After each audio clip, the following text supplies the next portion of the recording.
Hey, love. Welcome to No Matcha, No Mama, the podcast where we pour a little matcha and a whole lot of truth. Each week, I sit down with someone I admire, founders, healers, creatives, and friends, and we sip a matcha I've made just for them based on what they love. I like to do everything with intention, from the ingredients in your cup to the conversations that we have.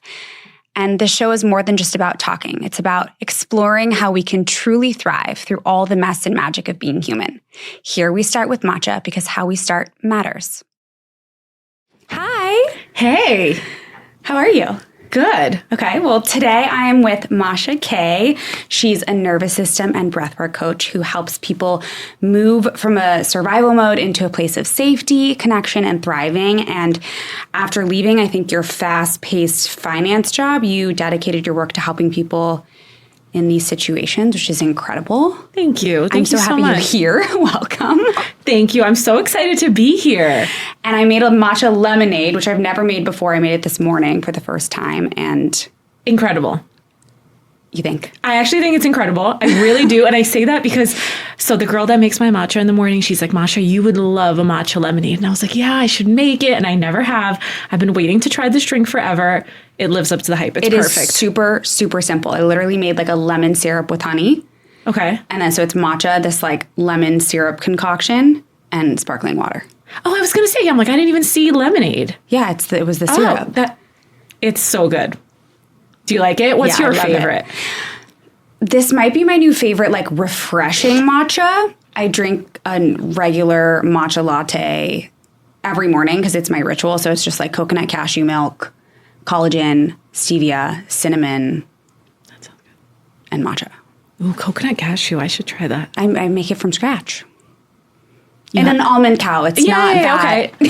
No. Still, that's so impressive. It's a machine. Okay. No, I've heard of it. Okay, you'll have to tell me how to do that. That sounds delicious. Yeah. That sounds delicious, yeah. I wanted to ask, so matcha is my ritual, obviously. No matcha, no mama. What is your ritual first thing in the morning? So I had this feeling that you would ask that.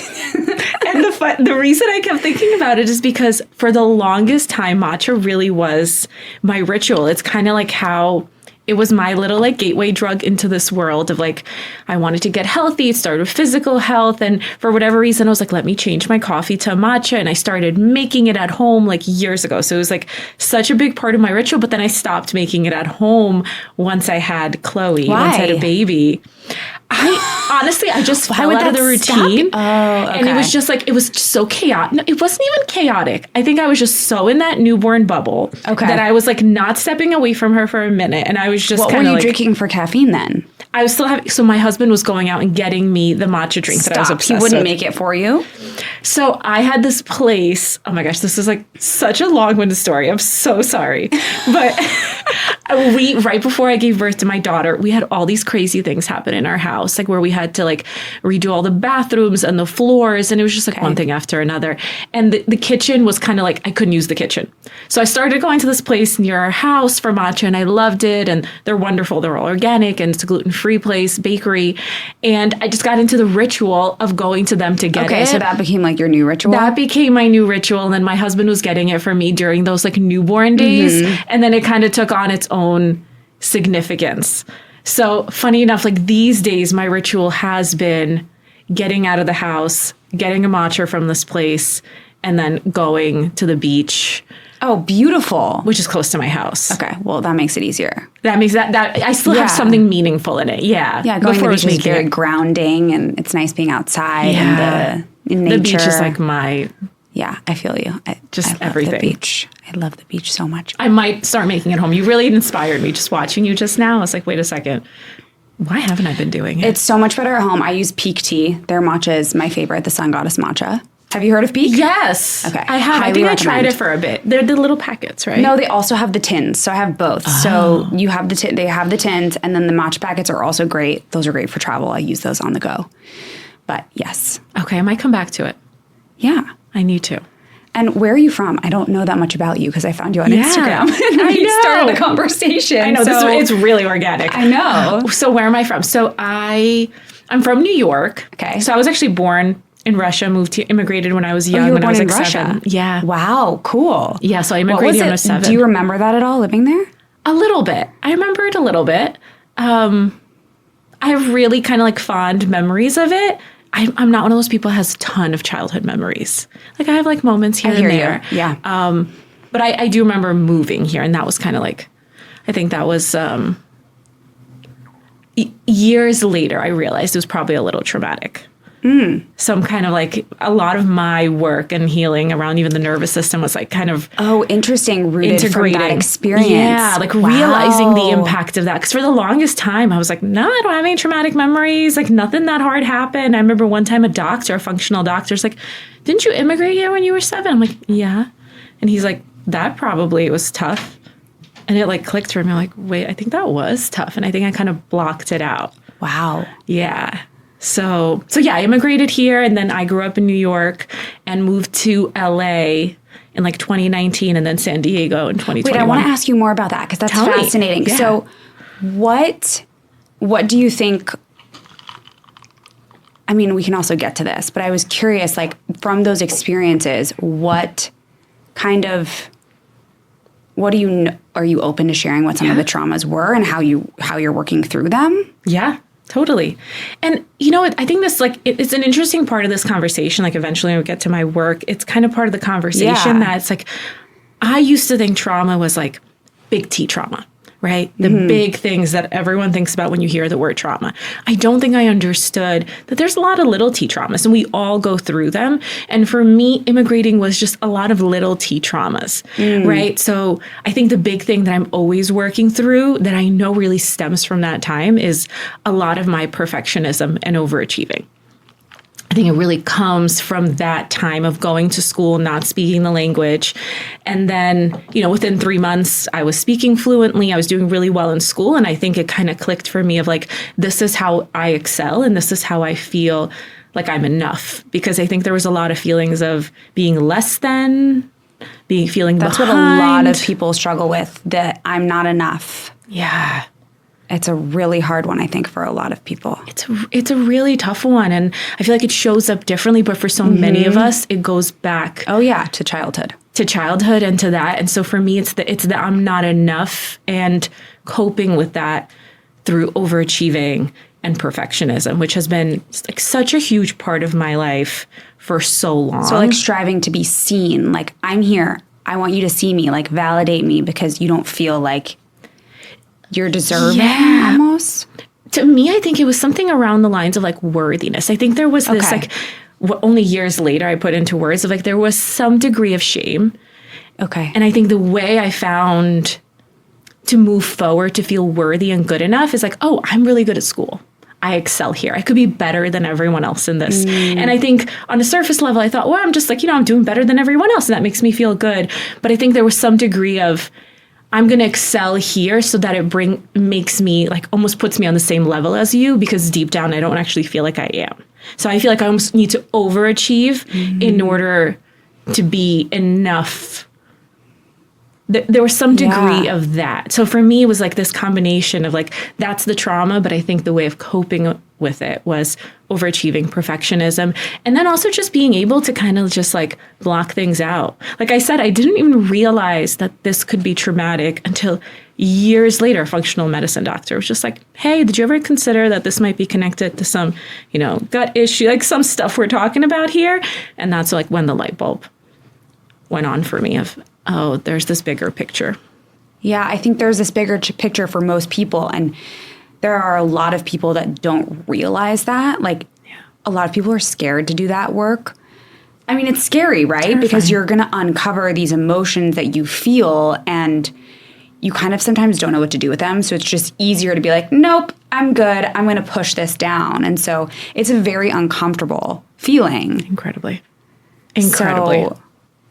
But yeah, it's a big struggle. It's a big struggle, and it really is like at the core of why the career change happened and like why I do what I do, because that was me. There was these issues. I coped with it in these ways that in our culture are really glorified, right? Overachieving, being a perfectionist, like doing well at work, like great, that's just being successful, when in reality it wasn't. Yeah. And once that started to go off from me, like that light bulb went on, it was so painful. And there was this like, I always joke like I went through a quarter life crisis where I was like, wait a second. I didn't see that. and all the things connected to, I was kind of blocking them out. There's this whole like bigger picture that was coming into view. And it was really terrifying to realize like, I don't really know who I am outside of this persona I built, which is really a lot of coping mechanisms. Was that also connected because you were in the finance world, right? So, and it sounds like this kind of built your character. So Yes. This is the backstory that led you here. And what was it about your life that felt super chaotic, like in the finance track? Yeah. And was there a specific moment where you got to this realization? Like, can you take us back to that? Oh, yeah. Yeah, I could. So interestingly enough, I know like the finance world is usually very chaotic. Interestingly enough, I was in this little pocket of the finance world, which is actuarial science. So it's really steady. It's very safe, very high paying, hard to get into because it's a lot of math exams. But once you're in it, it's really steady. It's like a really great place in finance in the sense that it's not as chaotic. It's much more stable. Were you in New York? Mm-hmm. Okay. I was in New York. So like I went into first day of college, someone told me about actuarial science and I'm like, that's it. That's what I'm doing. It's hard. And again, that like shows you who I was at the time. It was because it was hard. You're like, I'm going to do it because it's hard. I'm not exaggerating. People think I'm like trying to be funny. No. First day of college, I get into my advanced math class. The kid next to me is also in this class and he's like, you're good at math? I'm like, yeah. He's like, you should do actuarial science. It's super hard, but they pay really well. You're like, very okay. few. Done. Never thought about it again. Never asked myself again, what do I want to do with my life? Oh my goodness. Like, truly, it's so funny now, but crazy. So I get into this field and it really is like a great field if you love math. And for someone, it's probably the dream job. But I remember getting in there and it's like really stable. You know, I'm doing great on the exams because I really do. I love math. That part, like I actually really genuinely enjoyed. And then everyone around me starts talking about like, you know, this was a company where people stayed for like 25 years. Wonderful company, wonderful people. Everyone's like, hey, I can't wait. Like, I'm going to retire here. I'm going to celebrate my 25 years here and my 401k. And I just remember like sitting there and being like, wait, you guys like you're for real? Like, you're excited about that? Like, you just want to be here and like, this is really what you want and you're really excited about that? And just being like, they have to be like pretending. They can't genuinely feel this way because I don't feel this way. Like the idea of being here in 25 years sounds terrifying to me. Like that sounds like, what did I accomplish with my life? And I realized no one else felt that way. And so it was just like, something started going off for me of like, wait a second, why do I feel so differently? Like these people are genuinely interested in this. I'm not. I just did this because it was hard and because it was impressive and because it would give me stability. And I'm just like kind of just feeling like, what am I doing here? All these people are thinking so differently than me. And what's wrong with me for not liking it? Because it wasn't chaotic. It was really stable. The people were really great. Like there wasn't something I could point to. A lot of finance world is just like crazy. That's why I thought. So I wasn't sure. So that's fascinating that it wasn't anything like that. It wasn't anything like that, which made it all the more confusing of why do I feel this way? So I keep having these moments of everyone's so excited talking about their 401k and this and that. And I'm kind of just like, I don't think I want to be here. And actually around the same time, I was involved in a car accident.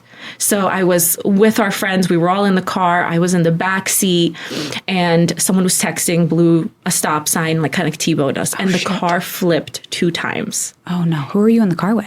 My now husband and a bunch of our friends. We were driving to a party. So no one had drank yet. Like nothing had happened yet. It was like 8 p.m. We were driving to a party like on a really quiet street. And this happens, the car flips. And I remember the car flipping like in slow motion and being like, okay, I'm going to die. Were you hurt? It landed on the wheels and we all walked out with like, I just had a bloody nose. I spent a few hours in the hospital. I just had a bloody nose. And the police came and they're like, guys, this is a miracle. Like, you really need to think about your lives right now because we don't get to experience like it being this good. You know, everyone walked out, everyone is good. And we get to like send everyone home. It doesn't work that way. And so I know it doesn't work that way, you know, and they're like, you should really take a moment to process this. And I remember I took like a day or 2 off of work and everyone was so sweet and they were sending flowers. And I just remember thinking over and over of like, had I died, that would have been my life. Like I was in actuarial science. I didn't really care what I was doing. Like, I don't know, something about that like really freaked me out of like, oh, that could have been it. Wow. And what was I doing? And it wasn't that the job was bad. It was just like, this isn't me. And I don't know who me is. So that was like the severe event that kind of like and knocked then it was you on your butt. And then it was just like a year of being at this job and being like, something is off. And the big question for me was like, okay, I went into this job probably for the wrong reason, right? It gave me stability. It's not because I was genuinely interested in it. But the scarier question was, okay, but if not this, then what? I don't know who I am. I don't know what I'm interested in. All I knew was getting straight A's. That was my obsession in college, getting this job.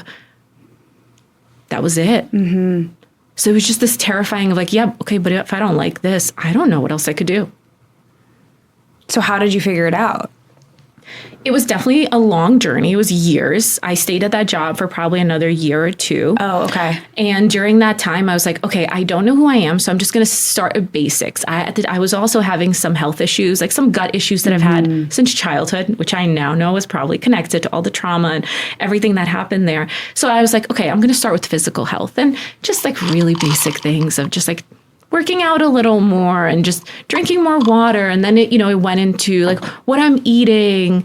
And so then that physical health went into, okay, my mental health, how I'm thinking, and that kind of slowly morphed into emotional health. And there was just like this very organic progression of just like taking care of myself on a higher level and just like still having that nerdy side of me of wanting to learn more about it, slowly feeling better. And as I started to feel better, it helped me just reconnect with myself. And that was like when I discovered, I'm like, what can I do in the morning? I'm going to make myself matcha. That was like one of my very first rituals. I made matcha and then I would go for a walk and then I started exercising.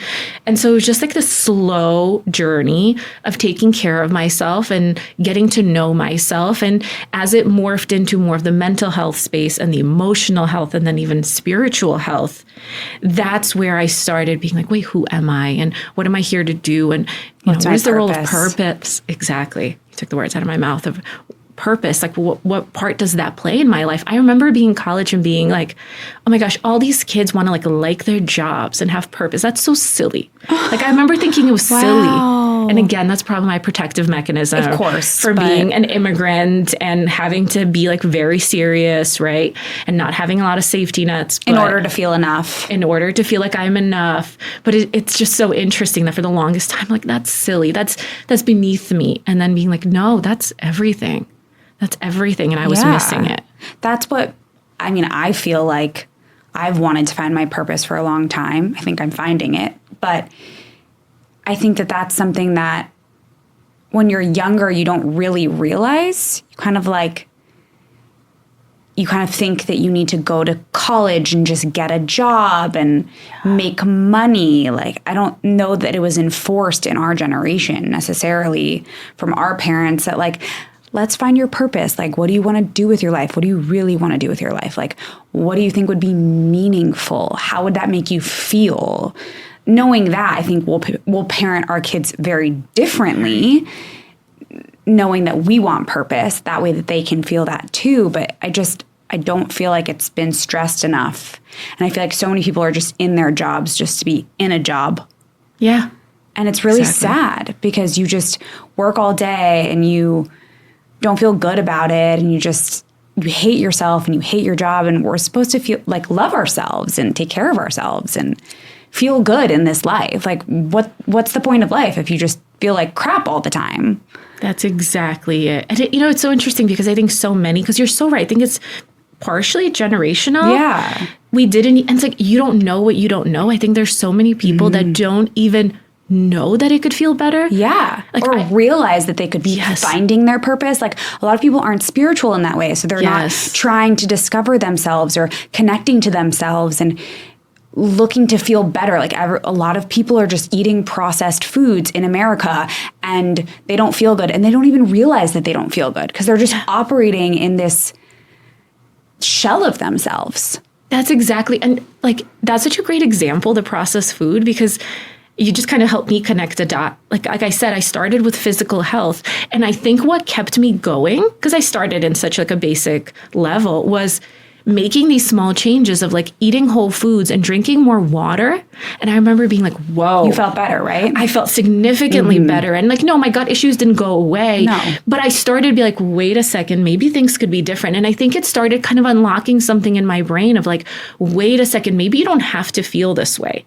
Maybe there's this other world, this other version of my reality where I actually get to feel good. And I really think a lot of people aren't even aware of that reality, and they kind of do think it's silly because they feel like it's so out of reach for them. I also think that what you just pointed out was you started with food. Like that was almost one of the first things you started with. And I'm thinking back to my personal experience, and it also started with food because I had gut issues as well. And eventually, like my health journey progressed, and I think you just become more spiritual because you become more connected to yourself. Yes. And then it kind of just like spirals into this like beautiful thing. Yes. But I think it can start with food. And I think if people tried to focus on a healthier diet of eating whole foods, they would feel a lot better. And then they would have that little maybe aha moment and awakening and realize they could feel better in the different aspects of their lives as well. 100%. The problem is we are bombarded with processed foods and fast food and just things that are not good for us it's making everyone sick. And so they can't even see like outside of that because they're trapped in this sick food bubble. 100%. And it's true, like when you're eating poorly, when you're not hydrating yourself, you're not getting outside, like doing those most basic things, your brain is foggy, your nervous system is dysregulated. Like it all really does start there. And I think like you're so right, like you could start really small. I'm actually like a really big believer in you could start really small almost anywhere. And it's like if you could tap into how good those shifts are feeling and to like there's a sense of possibility in those little shifts and you could really keep that going. I do think a lot of us kind of reach this point where we're feeling better and better and better. And then we hit what feels like, oh, whoa, this is getting too hard. This is getting too scary. This is too real. And sometimes they either get stuck there or almost kind of go the other direction of like, whoa, this is too much. Like you said, you start kind of touching on some scary stuff. If you allow this, there's almost like this, I really do believe there's such a wisdom within our bodies. There is this innate desire for healing at a deep level. If you just allow that to happen, it will kind of keep snowballing. I do think sometimes we get to a point where like, oh my gosh, whoa, this is taking me in kind of a scary direction and I don't want to go there. And I think that's often where we shut down a little bit and might need a little support. But I'm so with you. Like it has to start on a body level. It has to start there. Trying to skip that, you're just going to keep coming back to the same point. You know, it's always going to hold you back. But it's so true what you were saying, by the way, about purpose. I keep thinking about that of like, you're right. We weren't really told that it could be better. We had to figure it out on our own. Yeah. And that's also really hard. I was just going to say that's really hard because I don't know about in your journey, but for me, it felt like everyone around me was like really fine with where they're at. Fine with how they're eating, fine with how their lives are going, fine 100%. With a 9 to 5. But fine. What did you just say? Fine. Exactly. Fine. They were fine. They weren't thriving. They weren't searching for more. That wasn't what it was. I think that it's become more of a thing more recently because health and wellness has become way more mainstream. And so it's like out there more. But like, yeah, fine. Exactly. And you're right. It's like now I see like they were just fine. At the time, I remember when it was just so you scary. You thought that they were doing great. Yeah. Right? I was like, well, why can't I just accept it? Like, why can't I just be like them? Why do I kind of have to be like the black sheep? Because I feel like often like people like you and I who choose paths that like are a little bit different, there's like this moment you kind of feel like the black sheep. You're kind of like, why do I totally can't just be okay with this, you know, like, and then you have to go on your own. And that is so terrifying because you almost need to go feel against. Judged. Yeah. Oh, because you're going against everything that they're doing and everyone's questioning you. And you're like, I shouldn't have to defend myself. I want to feel better. Like, stop giving me a hard time. If I want to cut certain foods out, let me cut them out. It's not your problem. And if it is becoming your problem, I think there's a problem within you that you have to look at yourself for. Like, it's not me eating healthy should not trigger you. 100%. Because it has nothing to do with you. 100%. And that comes up so much. I mean, I stopped drinking a while back. Me too. Oh, that one I find comical.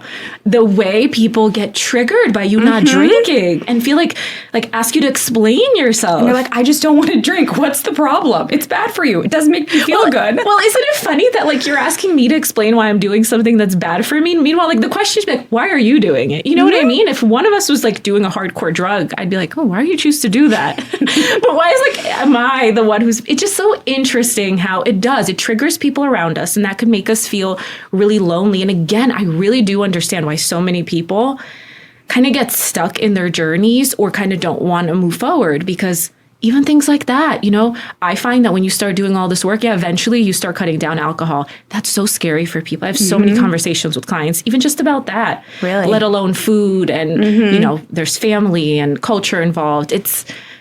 I get it. It's hard to be the one that chooses to do things differently. Even though, of course, you're choosing a better life for yourself, that doesn't make it any less hard in so many like different points of the journey, you know? Yeah, for sure. I want to tap into motherhood for a little bit. I know I became so much more aware of like the patterns and the things that triggered me, because the kids are like holding up a mirror to your triggers, right? So what came up for you in the transition into motherhood? This is such a good question, mostly because I'm still like I'm still finding the answer to it. So I'm like a year into motherhood, but I'm still figuring that part out. What came up for me? Interestingly enough, I kind of think I was, you know, years into my journey. I kind of held off on having kids because I think at some points I was kind of like in the thick of doing a lot of work on myself, and it just felt like too scary and overwhelming. I almost felt like they were going to bring up too much for me, and I wasn't sure I could handle. Like there was really a part of me that was like, could I handle this? I know kids are going to bring up a lot.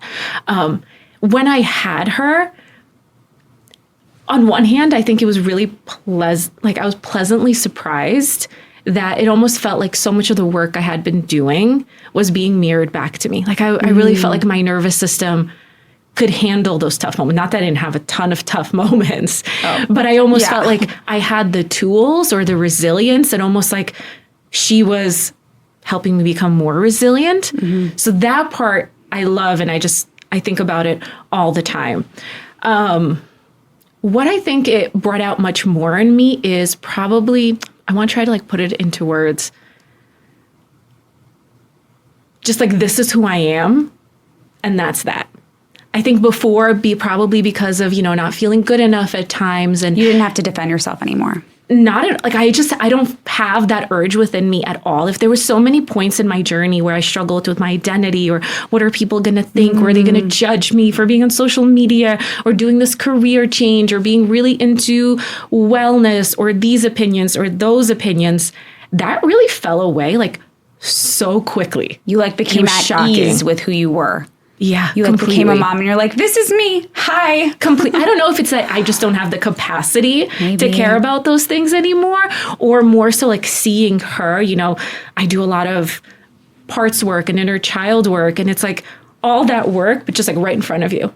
Like there's a little you right in front of you, and there's just this like, this intense awareness of that everything I'm doing is conditioning her. And she's watching, and she's seeing it, and she's taking it in. And I feel like that just gave me a level of clarity I don't think I've ever had. Priorities too, I would say. That's another piece of like, everything that's not a priority fell away instantly, and I loved it. And again, whereas before it felt a little bit more of like a battle. It didn't feel like a battle. Like, yeah, there's times where I'm struggling or I feel overwhelmed here or there, but my priorities feel like crystal clear. Everything that doesn't matter, it's just kind of like, it's just not there. I'm good. I feel the exact same way. That happened a little bit with my son, but once I had my daughter, like the second time around, that's kind of when I had like way more of an enlightened moment of, this is who I am. This is who I want to become. This is my, like, I figured out what my purpose was in the health and wellness space. Like it was beautiful. And I also randomly, this is just funny, when I didn't used to like country music, and when I was pregnant with her, I all of a sudden liked country music. And the reason why I'm saying that is because I think that when we're pregnant and when we have our babies, we change so much. Yes. And even that was like a shift. That I was so just funny. Like suddenly listening to it in the car, and I'm like, what? Do you think like you maybe always would have liked it, but never like gave yourself the chance or like really kind of like explored that part of yourself? For sure. And so I think that it maybe just allowed myself to be like, oh, I do really like this. Yeah. I like accepted that. I accepted that part of myself. Yeah. And so I think the more beautiful thing is we accept that part of ourselves. Yes. For them. Yes. To show them that they can be who they are, right? They can be their authentic self. And that's what I wish that had been mirrored to me when I was younger, because I didn't feel like that I could. I was always like kind of put down a little bit, not intentionally, but because of their triggers. But I think that for us doing that work, we want to show our kids like, be yourself, be who you are. I'm not going to dim your light. Yeah, you just nailed it. That's exactly. I was like struggling to put it into words, but you just nailed it. Can I ask you a question? Sure. Why do you think it was your second? Like, what do you think it was that made your second that moment? Was it? Yeah, I'm curious. I don't know. Maybe it was because it was a girl. I was curious. I wasn't sure if your first was my first was a boy. Yeah. And then my second was a girl. And maybe because it was a girl, and maybe because what I want to demonstrate to her is a little bit different. Like being a woman. Yes.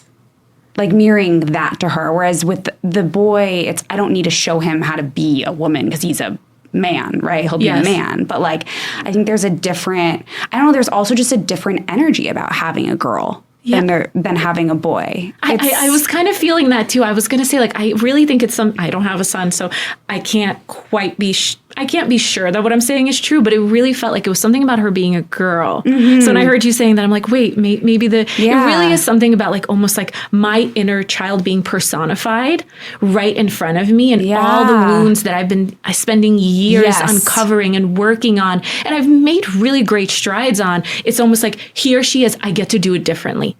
I've already done so much work to reparent those younger parts of myself, but now I get the privilege of parenting her. Yeah. And in parenting her, I'm parenting me. And I look at her and I'm like, you are me. Like, you look like me as a baby. Like, you are me. So, like, I get to parent you the way that I wish I was held as a child. Oh, one thing I started saying to both of my kids, we do affirmations every night before bed. I love that. And my son like repeats them in front of my daughter now because he knows them all, but I say them first. And one of the new ones that I incorporated in, which is back to what you said, is I am enough. Yeah. Every night, both of them, so that they hear that voice when they're older, I am enough. Yeah. And that's going to be in their mind. So they'll never feel that trauma of like not feeling like they're worthy or not enough, because I love that's what that. They'll hear. To me, I mean, maybe everything. you can try that too. I love it so much. I love that. You know, I always speak to her as she's falling asleep, but I haven't done affirmations with her. You're going to be obsessed with it. I'm going to start. Okay, I'm going to start because now she's repeating a little bit. Once she starts saying a few words here and there, you're going to be like, oh my God, this is so cute.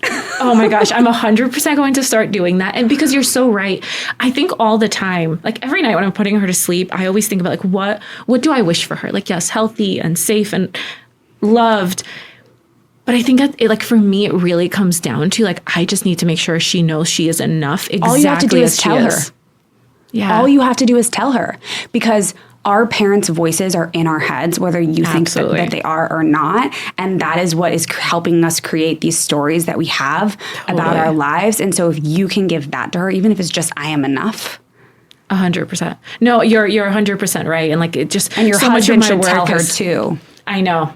I love the affirmation idea, because then he could do it too.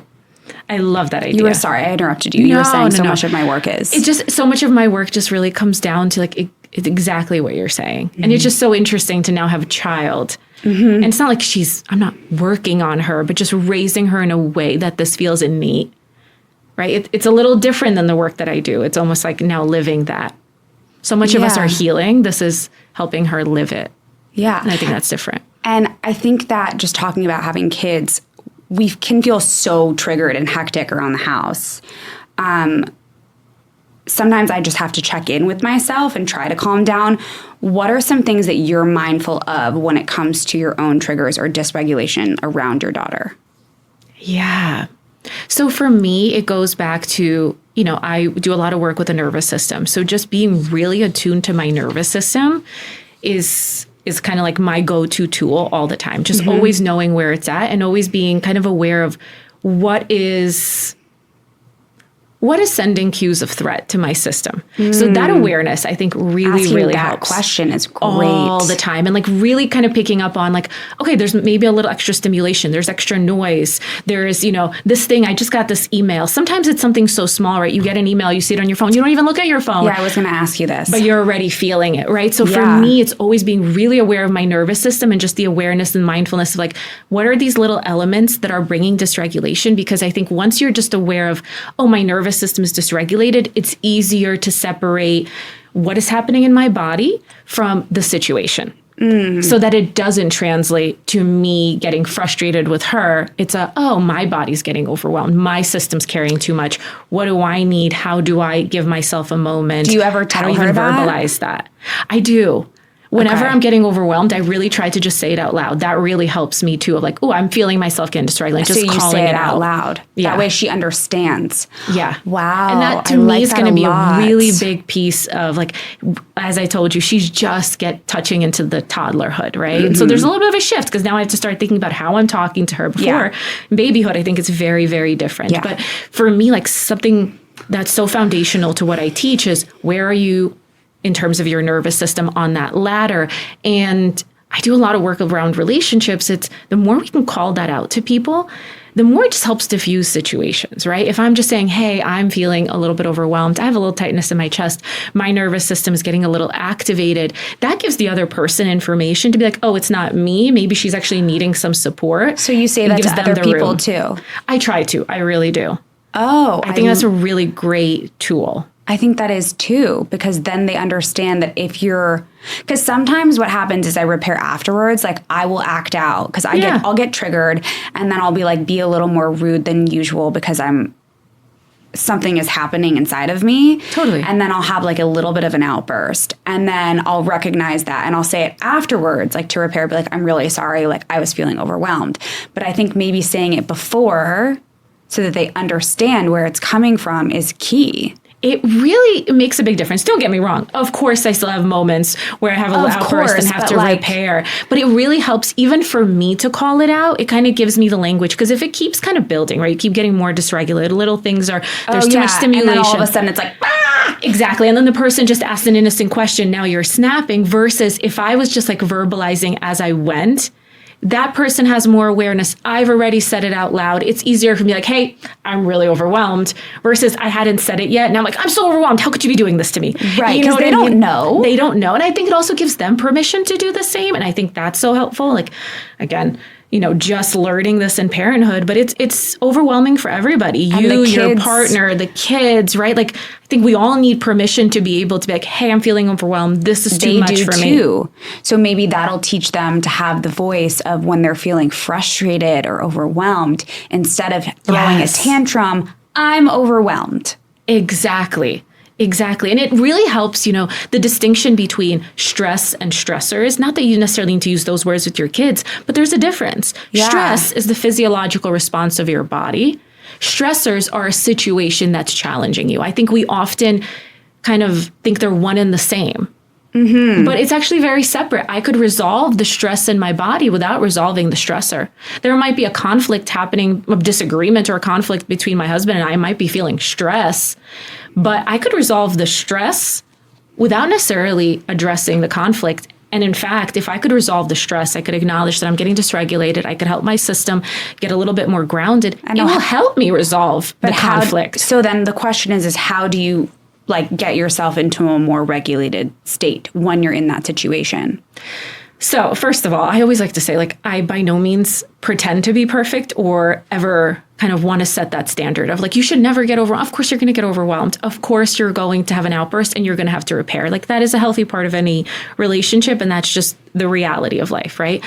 However, I think being aware of your nervous system and the different states of your nervous system and how your body communicates those states, I think is a really great starting point because you can catch it earlier and earlier and earlier versus where you're completely overstimulated and you don't even have the capacity to verbalize it anymore. So that awareness and catching it early, I think is a really big deal. I think what also is a game changer is understanding the different states of your nervous system and that you might need different things depending on the state that you're in. Okay. So I think part of... Can you break that down a little bit? Yeah, if you don't mind me kind of like educating a little bit. No, I was going to get to that, system. but we're on it right now. So let's go. So I love kind of teaching people. It's really simple, but there's this polyvagal theory kind of teaches us that our nervous system is kind of like a ladder. So I want you to imagine a ladder that has these 3 distinct rungs. At the very top of the ladder is you and ventral. Ventral is when you feel connected.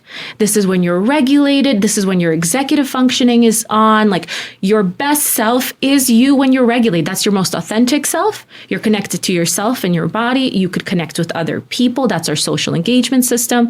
And there's just a sense of possibility. It's not that you're perfectly calm. It's not that the world is perfect. It's simply there's a sense of, I can get through this and I can do this with connection myself and others.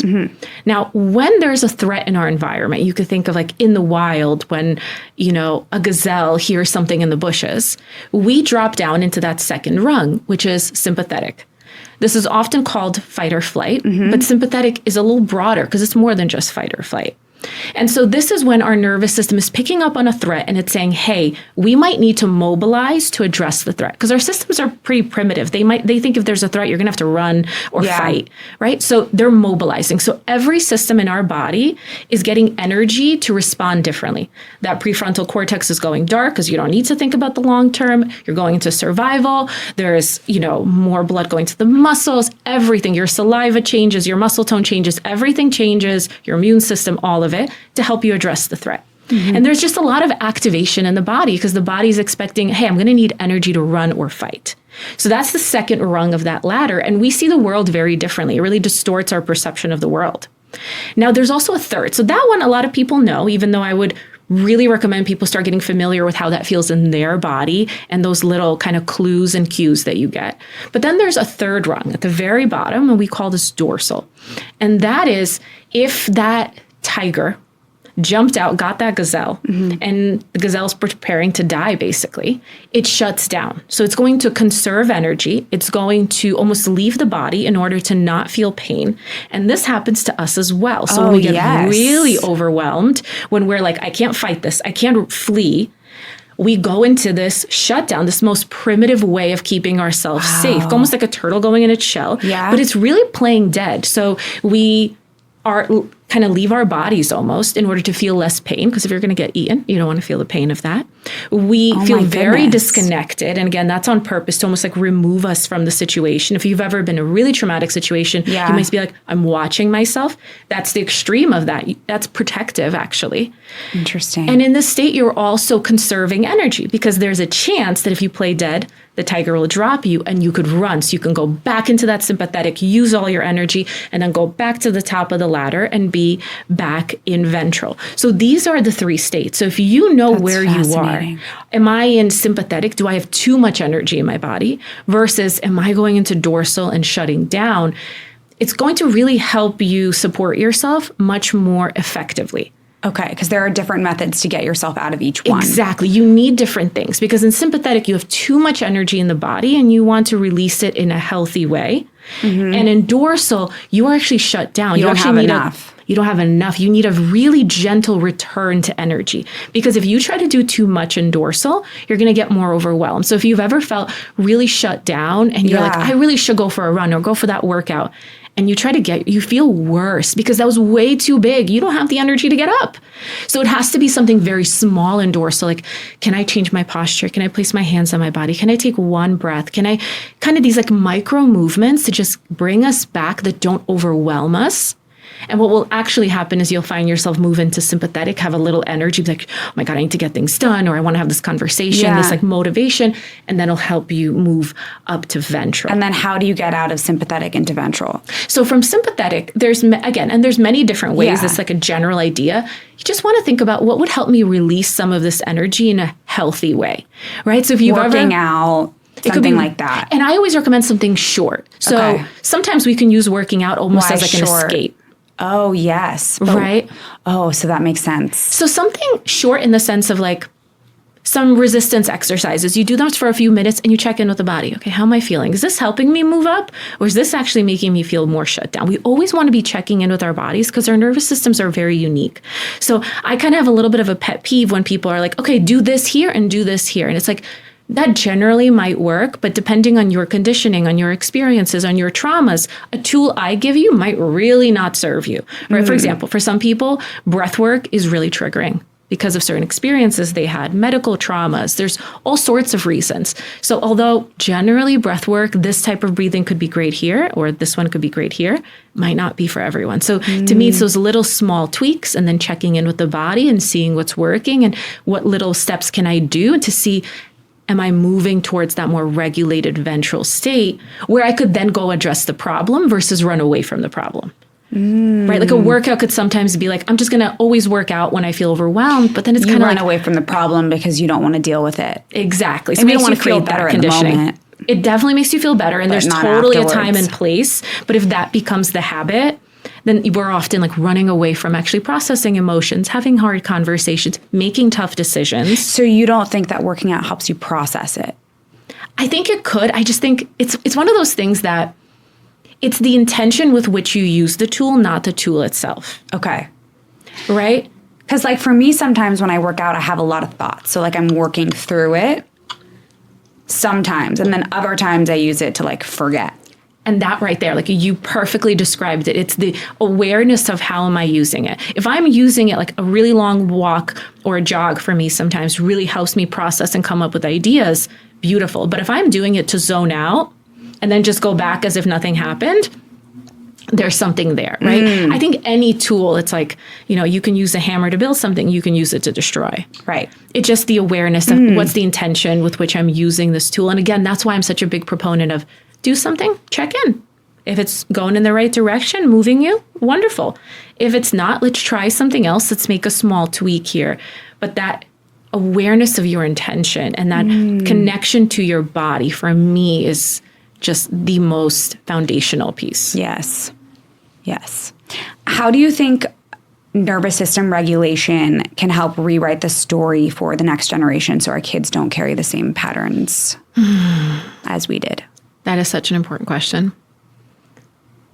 I really believe that the number one way we make sure our kids don't carry our wounds forward, right? Because we know that that is true, that trauma gets passed down even genetically, is by us doing our own work and our own healing. When we heal our nervous systems, when we regulate our nervous systems, our kids are instantly feeling the impact of that. Our kids are so attuned to our nervous systems. There's all the things we should be doing, and I think those are important, but you could be doing everything right. But if at the end of the day, your nervous system is consistently overwhelmed, your kids are feeling that.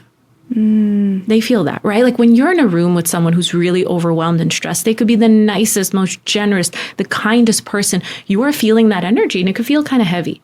And your children are designed to be incredibly attuned to the tiniest shift in your mood because their safety depends on you. And so the more regulated your system is, not only will that change how you respond to them in difficult moments, not only will that make you more attuned to them, but it would also help them feel safer. And at the end of the day, the reason I'm such a big proponent of nervous system work is because safety is really the name of the game. It's only when we feel safe. And safety isn't logical. It's an embodied state. It's only when we feel safe that we can grow, that we can change, that we can create our reality. But it only comes from that place of safety because I think so many of us, and I was there, try to create new realities and achieve success from a place of survival. Or fear. And they go hand in hand, right? Because my survival was very much connected to fear. And could it create something pretty on the outside? Sure. But it will never feel like success. It will be this endless chase and you lose yourself in the process. You abandon yourself and it will look like success on the outside. And I think that's how I felt. I felt like my life was looking successful on the outside, but it didn't feel that way on the inside. And that was to me of like, what's happening here? How is it that I'm doing everything right and everyone's so impressed? And I feel worse than ever. Wow. So to me, it's us regulating our nervous systems. And regulating our nervous systems, I think sometimes it gets misunderstood as just like being calm. That's not what it means. Regulating your nervous system is being aware of your nervous system, coming back to yourself, getting curious about where is this coming from, what parts of myself are coming up, what wounds of mine are coming up, and working through those in day-to-day life, like that to me is the real work of nervous system regulation. It's not like this band-aid of like, just be calm all the time. Like calm isn't what we're going after. We're going after regulated. No. And again, it's like, I think the work that I think most of us really want isn't just to be calm. We're doing this work because we want to grow. We want to up level. We want to find a way, like get what we want out of life. And that doesn't just happen by being calm. That happens by getting really good at navigating the ups and downs that come with life and challenges. Because there will always be ups and downs. There will always be ups and downs. They're there not as a flaw, they're there by design. Like that is how you grow, right? Like at the gym, you stress yourself out, you lift heavier, then you rest, you get stronger. The same thing is true with our nervous system. Wow. It's that stressing of the nervous system in an intentional, gradual way that makes you more resilient, have a stronger nervous system. And again, that's what we want to teach to our children, not to be calm, but to be resilient. Wow. I think that's such an amazing point. I'd never thought of it that way. Which part? Just like you have to stress your nervous system in order to get it to a better place. Yeah. Yes. To me, that like the analogy about the gym, like I'd never thought of it that way is what I mean. Thank you. It kind of like came online for me. I was like, oh, I'm so glad. That's like my favorite analogy. So thank you I'm so glad it like clicked because to me, that's really how I like to explain nervous system work. It's really about building resilience and getting good at like getting stronger to handle more so you have more capacity. Because I think, again, this is where a lot of us get stuck. We say we want more, but then we're trying to always just be calm. Well, you're not going to get more because more requires more stress, more challenges, more stretching. And if you just want to be calm all the time, it's going to feel like it's at odds.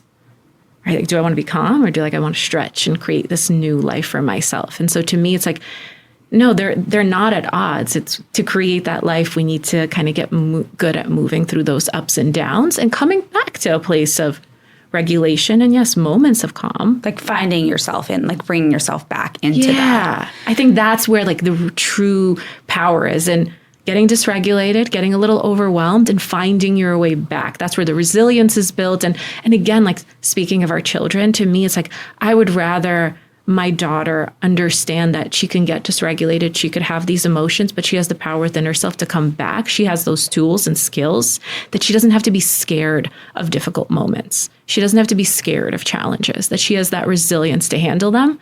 I feel like that would just allow her to live her life with a little bit more courage. 100%. Which I know I needed. Yeah, 100%. So did I. I think everyone could have used a little bit more courage if they weren't taught these things, which we weren't. We weren't. And again, that's nobody's fault. I think they weren't talked about as much. I don't think this information wasn't as readily available, but now we know. Yeah. God, this is so good. What's something simple, like if someone has been disconnected from their body for a long time, what's something simple that they can do to like tune back in? Something simple. I have something, but I'm like, I don't know if it's simple or just what's something that they can do to tune back in. Yeah. And how long will it take for them to feel more connected? Okay, so this answer, the reason I'm like, I don't know if this is simple. This answer might sound really counterintuitive, but I think it's so powerful if you really give it a chance. And that is, if you're feeling disconnected from yourself, my guess is there's things about yourself you don't like. There's things about yourself you want to change. There's things about yourself that might scare you, right? And you're probably doing this work in order to change those. The number one thing you can do for yourself is take fixing and changing off the table. Stop trying to fix and change. Now, I'm not saying forever. I'm not saying get rid of your goal to maybe create a new reality or a new behavior. But in the short term, stop trying to fix it. Okay. Because trying to fix it feels like a threat to our nervous system. Wow. And that puts us in survival. And when we're in survival, our nervous system doesn't allow change to happen because change is danger in the wild. Change is incredibly dangerous in the wild. Even the slightest change in your environment, right? And so the second we feel threatened, change becomes impossible. Even that part of our brain, the prefrontal cortex, starts to go offline. And so what we need to do is take change off the table, take fixing yourself off the table, and practice getting really curious about yourself, especially in the moments where you're exhibiting behaviors you don't love. Kind of like a scientist observing yourself, like observing yourself with a curiosity that hopefully moves towards a compassion. That is actually a way of also connecting with yourself. I think most people think connecting with yourself needs to be this like beautiful Zen experience. And sure, I love that. You can, take a moment where you're feeling good and place your hands on your body, or ask yourself, like, where do I feel good sensations? Like, I love that. And I highly encourage that. But I just also want to make sure you get curious about all parts of yourself. And that's not always it. Yeah. And so for me, that's a really big one. If you could take change off the table, if you could stop trying to fix yourself and actually get curious about yourself in good moments and in difficult moments. And in those moments, like, the curiosity could be as simple as, okay, what am I noticing is happening in my body right now? What are my behaviors right now? What's my posture like right now? Just those subtle shifts. And again, with the curiosity, the same one a scientist might have if they're observing you. That awareness is going to go such a long way. It's going to help you pick up on the little cues of your nervous system. It's going to help you remove a lot of the shame and not enoughness that holds us back from changing in the first place, that made us the way we are to begin with, right? Because all the things we don't like about ourselves, they're self-protective mechanisms. They're there for a good reason. So we really need to take that shame off the table and get curious. And in those moments, just kind of notice what's happening in your body. And again, those are probably moments where you're leaving your body.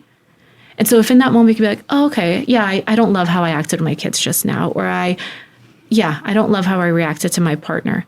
Okay, what's happening? What's happening in my body? Is there any sensations? What's my posture like? Can I feel my feet on the ground? Like, those little cues could really help you reconnect with yourself. Not in this like really surface level way where it's like just feeling good, but really reconnecting with your wholeness. And again, when we talk about something like not feeling good enough, it's because we kind of came to learn that there's parts of us that are good and parts of us that are bad and ugly, and we need to change them. How could we create more enoughness and more wholeness if we're perpetuating that as we're trying to heal? I don't really have anything to say to that, but yeah.